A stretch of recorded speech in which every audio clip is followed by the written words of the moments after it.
దాదాపు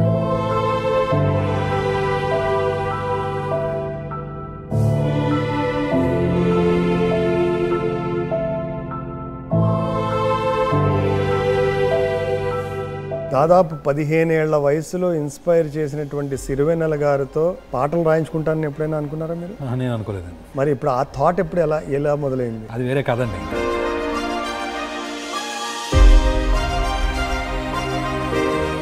సరే ఇవన్నీ పక్కన పెడితే అంటే ఇప్పుడు లేడీ స్టైల్ ఉంటుందండి, అది మళ్ళీ శాస్త్రి గారు రాశారంటే నమ్మలేము.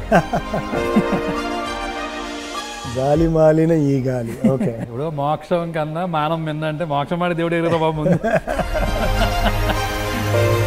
శాస్త్రి గారిని మీరు ఎప్పుడు కలిసారు? శాస్త్రి గారి ఇంటికి దగ్గరేనండి, దిల్లా గారి ఆఫీస్ నెక్స్ట్ లైన్. వాళ్ళు పట్టురామంటే నేను వెళ్ళాను అనమాట. నేను ఫస్ట్ టైం కదండి, మరి ఎప్పుడు కలవలేదు నేను. ఆయన మామూలుగా వెళ్ళింది, మామూలుగా ఏదో అసిస్టెంట్ డైరెక్టర్ అంటే పెద్ద ఏదో అనుకుంటారు కదండి. బట్ ఆయన ఏం చేశారంటే ఇదేంటో తప్పులు ఉంటాను ఎలా ఒప్పుకుంటాడండి, అలా ఒప్పుకోడు, అవసరం అయితే తీసుకుపోతాడు కానీ ఎక్కడికైనా అని గట్టిగా నవ్వాడండి.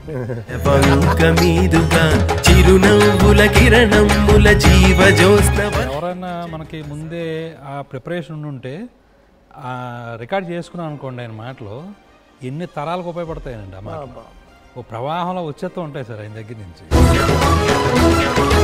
నీ ప్రశ్నలు నీవే, ఎవ్వరో బదులివ్వరుగా, నీ చిక్కులు నీవే, ఎవ్వరూ విడిపించరుగా, ఏగాలో నిన్ను తరుముతుంటే అల్లరిగా, ఆగాలో లేదు తెలియదంటే చెల్లదుగా, 10 నెలలు తనలో నిన్ను మోసిన అమ్మైనా అప్పుడో ఇప్పుడో కనను అంటుందా. లక్షలు ఇవ్వచ్చండి. మిగతా సినిమాలకు కూడా ఆయన పనిచేశారు, కానీ ఈ పాట మాత్రం చాలా డిఫరెంట్గా ఉంటుంది. ఇది ఒక మంచి మెమరబుల్ మూమెంట్ అండి.